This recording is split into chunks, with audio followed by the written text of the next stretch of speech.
The night began innocuously enough, with the ambient laughter of trick-or-treaters and the intoxicating scent of pumpkin-spiced candles wafting throughout my home. Halloween had always been my sanctuary, a day when I could revel in the tales of yesteryears, dress up in playful costumes, and feel like a child once more. Living alone in a suburban neighborhood, I took pride in my Halloween decor. My yard was a maze of tombstones, webs, and strategically placed jack-o'-lanterns that cast eerie shadows on the path. Each year, kids would dare one another to approach my house, their gleeful shrieks punctuating the night. Around 10 p.m., the stream of trick-or-treaters began to dwindle, and I decided to indulge in a classic horror film. Settling into my living room with a bowl of popcorn, the night seemed perfect. That was until an unexpected knock echoed through the silence. Confused, as it was late for trick-or-treaters, I glanced through my peephole. There was a man dressed in a grimy mechanic's jumpsuit, his face obscured by the hood. Thinking it was some neighbor or a late-night reveler, I opened the door a crack. Without warning, he lunged at me, forcing the door open. Struggling, I tried to scream, but a gloved hand muffled my cries. With unparalleled strength, he dragged me through my own home, my feeble attempts to resist doing nothing to deter him. We descended the basement stairs, the cold, musty air growing denser with each step. Before I could comprehend the situation, he had me bound to a pipe, my hands tied behind my back. My heart raced, every beat echoing the questions racing through my mind. Who was this man? Why was he doing this? He stepped back, examining his work, the dim lighting casting an ominous glow on his face. I noticed his eyes, a chilling blue, devoid of emotion or reason. "You have a lovely home," he murmured, his voice dripping with malice. For what felt like hours, he rummaged through my belongings upstairs. The sounds of drawers opening, the occasional crash of a vase, and the sinister hum of his voice filled the silence. The helplessness consumed me, knowing I was trapped and at the mercy of this madman. Suddenly, a distant noise shattered the night, the sound of sirens growing louder with each passing second. He must have heard it too, because his pace became frantic, the footsteps grew nearer, and then he was at the top of the basement stairs staring down at me. "We're not done," he whispered, a promise of terror. And with that, he disappeared, leaving me bound in the darkness. The police arrived minutes later, having been alerted by a concerned neighbor who'd seen the man entering my home. They found me shaken, but alive. It was later discovered that the man was a wanted fugitive with a trail of unspeakable crime spanning several states. He was never found, leaving me with a lifetime of paranoia. That Halloween night changed everything. The festival I once adored became a haunting reminder of my brush with pure evil. Every creak of the floor, every unexpected knock fills me with dread, a constant reminder that he's still out there and we are, as he promised, not done.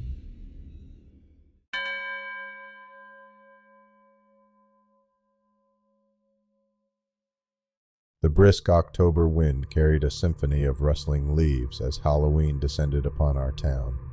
Houses were transformed into spooky lairs, and the air was thick with anticipation. This was my son Eli's favorite time of the year, and he had been counting the days to embark on his annual candy quest. Having recently moved to an older, slightly run-down part of town, the Halloween setting was even more authentic. Our house, though it needed some touch-ups, had an undeniable charm, complete with creaky floors and a mysterious crawl space that Eli was both terrified and fascinated by. The entrance was a small square cutout in his bedroom floor, covered by a bolted hatch. On the eve of Halloween, I helped Eli into his night costume.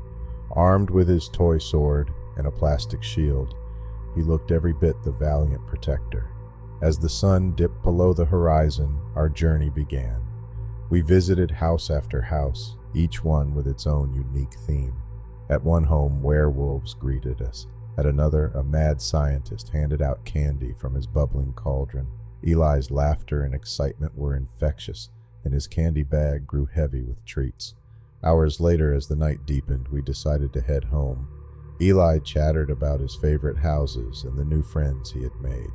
When we reached our house, I noticed a faint light emanating from Eli's room. Believing I had left the lamp on, I dismissed it and went inside.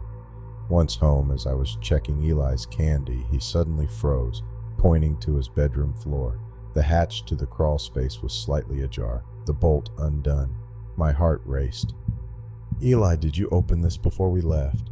"No, Dad," he whispered, eyes wide with fear. "You said never to open it." Gathering my courage, I approached the hatch. A cold draft emanated from the gap, and there was a distinct smell, a mix of damp earth and something else, something human. Taking a deep breath, I swung it open. The faint glow of a lantern revealed a makeshift living area. Old blankets, tattered clothes, and remnants of food lay scattered. But what truly horrified me was the sight of a disheveled man, presumably homeless, looking up at me with sunken eyes.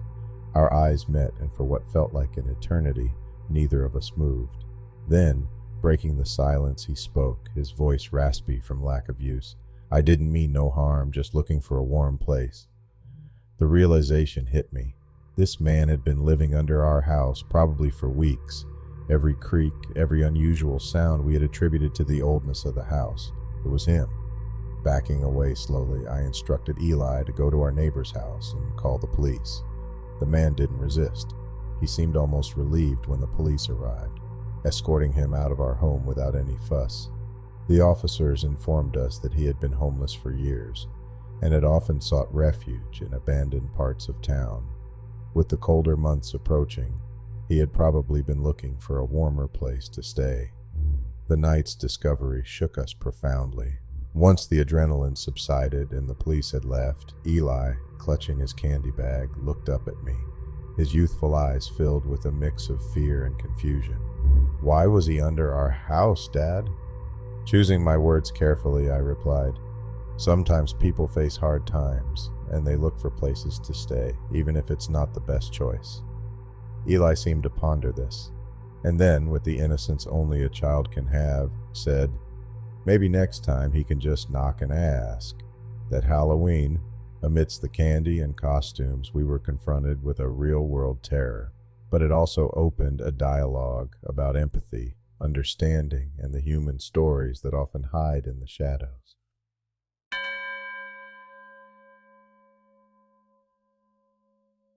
Halloween has always been my favorite holiday. The excitement of dressing up, the anticipation of trick-or-treating, and the thrill of late-night horror movies. But the Halloween of 2018 was different. It wasn't just about the costumes or candy. It was about the worldwide sensation that was Fortnite. That year, the game had launched its Halloween-themed event. It was all anyone at school could talk about. My friends and I decided to attend a special Halloween party that would combine real-world trick-or-treating with a Fortnite gaming marathon afterward. As night descended, our neighborhood transformed. Kids in Skull Trooper and Bright Bomber costumes ran from house to house. There were pickaxe props, boogie bomb replicas, and even an ambitious kid in a full-on llama piñata outfit. I decided to go as the Raven skin, given its haunting appearance. Around 8, after we'd amassed our candy haul, my group congregated at my friend Luke's house.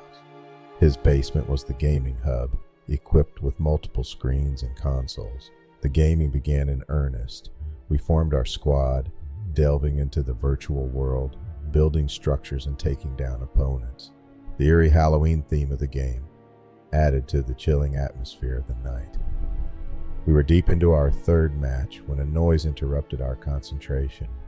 It sounded like a shuffling upstairs.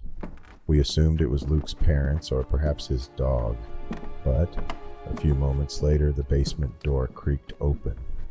Thinking it was Luke's parents coming to check on us, no one paid much attention. That was until a figure slowly started descending the stairs. It was someone dressed in the legendary Reaper skin, complete with a scythe. The outfit was impressively detailed. Still, we thought it was one of our friends pulling a prank. "Nice try, Josh," I called out, figuring our friend, who hadn't come to Luke's yet, was trying to scare us. The figure remained silent, continuing its descent. Unease settled in. The character stopped midway down the stairs, just standing there watching us. Okay, you got us. Seriously, who are you? Luke asked, annoyance evident in his voice. The mysterious intruder took one more step, revealing a small device in his hand, a boogie bomb replica. He pressed a button on it, and instantly the room was filled with blinding strobe lights and a loud siren. We were disoriented, covering our ears, trying to make sense of the situation. When the blinding effect subsided, the figure was gone. We rushed upstairs to check the house. Luke's parents weren't home yet, and there was no sign of a break-in. We contemplated calling the police, but were hesitant, given that we couldn't explain what had happened without sounding insane. That's when Luke found a note on his kitchen counter.